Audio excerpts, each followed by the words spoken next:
Hi, this is Jaime Riddle, and I'm here to talk about one of the biggest and scariest decisions of my life, which was to become a born-again believer in Jesus Christ, having formerly been a very strong believer in evolution and atheism. And I have here just a couple things that I wrote down about if I could talk to myself as an atheist now, what would I say?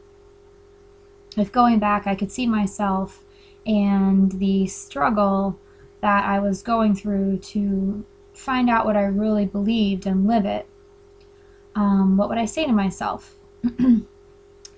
And I think the main thing I would tell myself now, living on the other side of the fence, is that being a Christian does not mean abandoning reality. It doesn't mean believing in unicorns and leaving the realm of science and logic and intellectual fulfillment for crazy myths and fairy tales and a politically narrow agenda.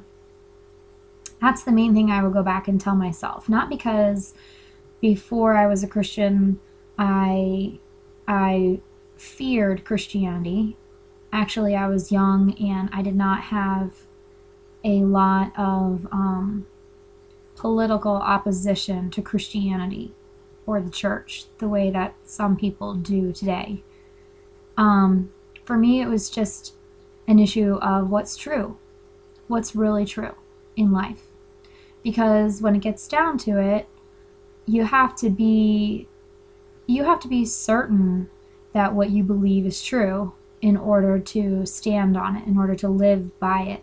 And if you're not 100% sure that what you believe is actually true, it doesn't matter how nice it sounds or whether you like the implications or not. At some point, that will start to bother you, and that's actually what happened to me as an atheist. So let me just share a little bit about my background. When I was a kid, I did not grow up in church. I did not have a lot of exposure to religion. I went to church on Christmas. But my parents contracted, both actually had cancer when I was a kid.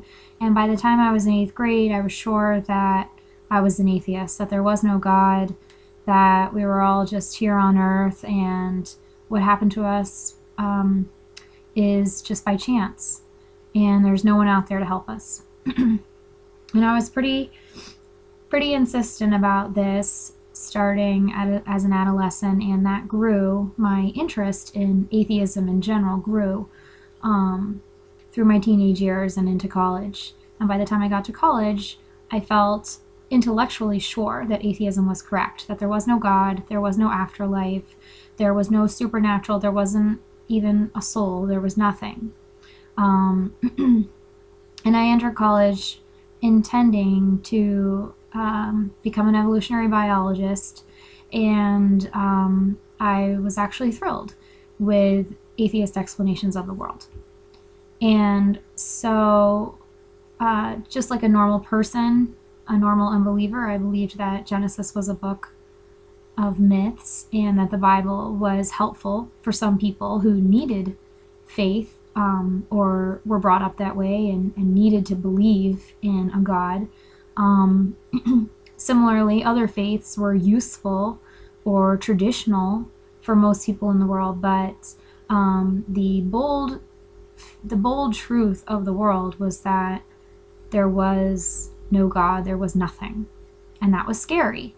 Most people can't handle the idea that there's no God and there's no accountability and there's no judgment, there's no absolute morality. All of these things are scary for many reasons, but I felt proud as an unbeliever that I could handle that conclusion and sort of stare at it directly in the face. And so I began backing this up with an intellectual canon of atheist thinkers, and I didn't seriously question my beliefs. And the thing is that for me, it was a lot easier to be an atheist because all of the religious questions that come up once you permit an idea like God or like a human soul or like morality to exist, once you permit that those things might be possible, then the questions really begin of what kind of God and what kind of morality and who says or what says for everyone in the world, or for some, all of these questions are basically what start wars and divisions. So the point is that I lived like a regular girl, doing what I wanted and just sort of, being an American and picking up whatever was culturally appropriate to believe in terms of my other views about specific issues. And this came to a head for me after a year in college because I started to realize the implications of my beliefs, which is that if there is nothing and there's no soul, then there's no point in living. There's nothing that makes life itself valuable. In fact, evolution says that in some way death is more valuable. There's no reason why I personally should be living, why my life has any purpose, why anyone's life has any purpose, why I shouldn't take my own life, why I shouldn't just do what I wanted. And the weight of atheism began to crush my shoulders, and I began to have, anxiety problems, sleeping problems, all on the quiet, all on the down low, but, I started to question some of the behaviors and lifestyles that were out there, friends that were drinking themselves, almost to death at college, just looking for some sort of anchor that said this wasn't okay, the way I was feeling wasn't okay, being dysfunctional wasn't okay, having heartbreak wasn't okay. I was looking for something to say, this isn't okay, this isn't the way it's supposed to be. And I began to seriously consider suicide at that time because it seemed like the only way out of pain and misery and just even the burdens of the world, the possibility of getting cancer, the possibility of the plague. And I was looking for something to tell me to not do it. And as it got closer and closer to, life in general just doesn't matter for anyone at any time, and therefore not for me, as I got really close to taking action, I didn't know to cry out to God. Actually, that wasn't natural for me, but I began to think that if I died, my parents would be miserable. That there would be people after me that would say, this was a horrible thing. And I also began to realize that suicide itself felt scary. And I began to question, well, why does it feel scary? It shouldn't feel scary. There's nothing to be scared of. And actually, it's natural. Death is a natural part of life. So I couldn't figure out why it felt scary, perhaps wrong, painful. That didn't make sense in my worldview. And at this point anyway, God intervened in my life. And before I was able to end it, the questions in my mind began to steer me towards the contemplation that I might be wrong. That even if I was 99% sure that all my beliefs were correct and there was no God and there was no meaning of life, that maybe I was wrong. Maybe in the 1% of things that I wasn't sure about, God was in there. And, I was studying science at the time, and I thought, well, science can answer almost every question. But even if science could answer 99% certainty that there is no God, even if all the evidence basically looks like there's no supernatural? What if it hasn't been discovered yet? What if it's possible that it's not testable or falsifiable? What if God is actually in that 1% that I don't know, that science doesn't know, that experiments can't uncover? And that began to raise its head. And I ran into some Christians at that time. And the story about how I came to God is sort of a long one. Over the next 2 to 3 months, I began, soul searching, even though I didn't believe in a soul.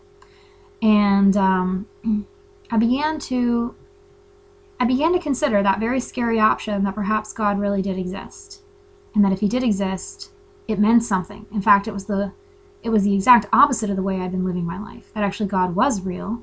There was a soul. He did create, at least me, life, purpose, ethics, morality. There was a reason why people existed. And I began to, quickly understand that there's only one image of God out there that fulfills all of those conditions. A personal, loving, meaningful, understandable, relational, directional, universal, single God. And that is the God of Judaism and Christianity, the God of the Bible. And of course, being in America, it was easier to consider Christianity because, most of modern intellectualism is actually built against Christian claims of truth and life, not, Buddhist or Hindu views of life and truth. So I did end up picking up a Bible and reading a gospel for myself. But the point is that it did not take actually very much time for me to realize that there was another option out there, that there really was a God that wanted me alive for some reason, and therefore wanted me to live a certain way or believe a certain thing for a reason. And because if there is a God but he's unknowable, or everything is acceptable, or anything is possible, then that doesn't really get me out of the box that I was in, right? I feel the same way and believe the same things, but I just believe in a God. And that didn't answer any of my really existential questions. And so God met me, and I remember, coming to the place in my life where somebody asked me, a Christian that I had been talking with, asked me, well, can you just have faith? Can you just take a step of faith towards God and believe in him and then allow your questions to be answered afterwards? And I said, no, as a scientist or a scientific person, I can't do that because that would be deluding myself into faith. And I need God to show me that he is real. And if he shows me that he's real, then I will follow him. But I have to know for certain. And my Christian friend, said that's just not possible. That's not the way that faith works. You take a step of faith and then everything falls into place. And I said, no, I don't want to self-delude. I don't want to delude myself into believing a lie because I want to believe in God. That's against everything that I believe in. I don't believe you should believe in things because you should. I believe that you should search out truth for what is and follow it. And God did reveal himself to me, even though I didn't know how to pray or ask. One night, I was listening to some Christian music, and all of a sudden I felt like God was there, almost like coming out of the ceiling or something, filling the room from the top down. And it was like there was a blanket on me, and I just started crying and I couldn't speak. And it was like that for maybe 11 minutes, as the song was very long. And I had never felt anything like that before in my life. In fact, I was programmed to explain away any kind of mystical phenomenon because I didn't believe in any of that. Um, Another experience I had was, stepping outside one day when I was in the midst of this soul searching process and looking up at the sky. And it was like at that moment, I felt like God spoke out of the sky to me, to my mind, and said, I created this world. And that's all the voice said. And as an evolutionist, that went against everything I believe in. And I said, to myself, I don't believe that God created this world. So who is that speaking? Who is that telling me? Why do I have that idea in my head when I don't believe that myself? And I do remember confronting the Bible itself, thinking, what is the deal with this Bible? And reading through a gospel and feeling like, I don't believe this, but I felt touched as I read it, almost like something so meaningful and something so beautiful could be real. I almost wanted it to be true. But I myself, said, no, this can't be true. And there were other experiences, because that's the point, that God is real. He's real whether we want to believe in him or not. He believes in us and is trying to break through to us. And when you're open, because God is trying to reach you and love you and communicate to you, I firmly believe most people will have these kinds of experiences, just enough box-breaking experiences for them to realize that something other than what they're thinking is real. And a lot of people have these experiences and just table them, just put them aside. But I was so close to ending my life that I paid attention to them and how different they were from anything I had normally experienced or believed. And so I ended up coming to God. I ended up praying and confessing that I wanted to believe in him and I would believe in him. And that's sort of a story of its own. It took about 4 months to come to that point. I was a very hostile person. Some people might say, 4 months doesn't seem very long. But for me, I was a very hostile comer. And even once I told God that I was ready to believe in him, it was a very long process before I could sort out what exactly that meant.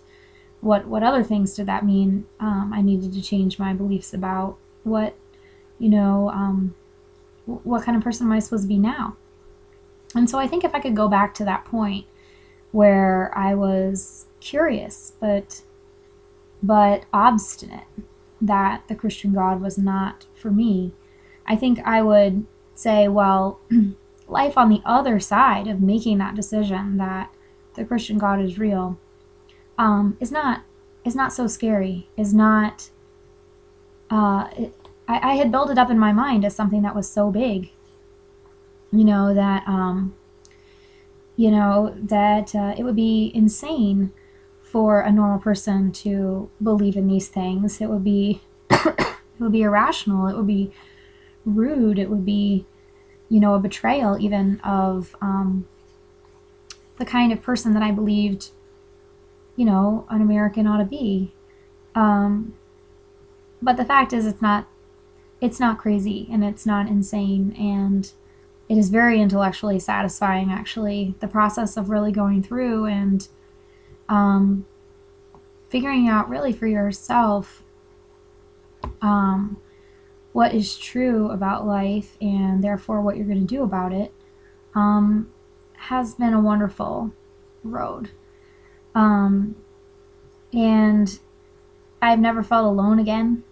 As an atheist, the weight on my shoulders that I had been feeling my whole life, but I think now is really the weight of being alone. We're taught, at least as an unbeliever, we're taught to sort of buck up and shoulder the weight of that, the weight of your own life, your own identity, your own decisions, your own future. Excuse me. And the fact is that is a weight. the weight of being alone and the weight of not having any kind of authoritative guidance in your life, fathering in your life, is extraordinary, and it's damaging. And that's why when you're on the side of that fence, you're dysfunctional. Everyone you know is dysfunctional, and you're all okay with being dysfunctional. Dysfunctional is actually trendy and healthy and fun and interesting. It's part of your identity, and you believe that your problems and your decisions make you you. But coming to Christ, is beautiful because it strips away all the things that I had put on my identity to form myself. It strips those away all the way down to your very core, your very soul, and says, well, who did God make me to be? Everything else is from commercials and fashions and trends and popular opinions and intellectual opinions, but you just peel all that away, and it's just you and God. And it's a beautiful thing. And He builds you up into the person that you're meant to be, and you don't have any of that pain and loneliness and pressure and dysfunction. All of that burden of being a modern, fashionable person is gone. And so I've never been alone since that time, and I just want to put it out there that now that I'm 15 years down the road, I realize what a political decision that really was. I didn't have any understanding of that when I was 20. I didn't understand the hatred of the church and Christian positions on things. I really didn't. In fact, I thought that as a real atheist, I was the renegade. I was the rebellious one. I was the one that wasn't like everybody else. I thought the whole rest of the world believed in God and was kind of Christian, and therefore I was the minority. And now I realize, no, I chose a very politically incorrect minority opinion to hold. And but before I realized that, that wasn't on my plate. That wasn't an obstacle. And I just want to say that it's not as scary on that side of the fence either as you think. Being a Christian has been built up into this very implausible option for people, politically speaking and socially speaking, economically speaking. And it's not. The Christian crowd is not the bunch of narrow-minded, hateful people that you hear them popularized to be through the news and television and so forth. In fact, one of the reasons why I was even open to the idea of becoming a Christian was because of the amazing care and unselfishness of Christians personally around me.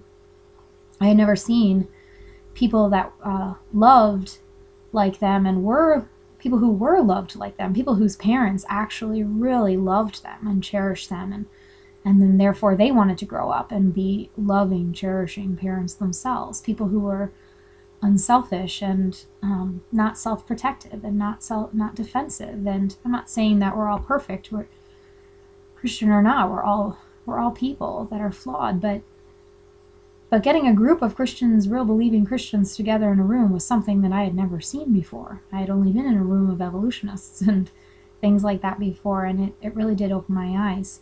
And so I have found being a Christian a very plausible option that doesn't just explain why the world is the way it is in a different lens, which it does, but actually is a very caring and compassionate worldview that satisfies my need to believe in some sort of love and solution for the world and its problems. So anyway, maybe I'll make a second video about more of this, but thanks for listening, and hope that gives you a new perspective on your side of the fence.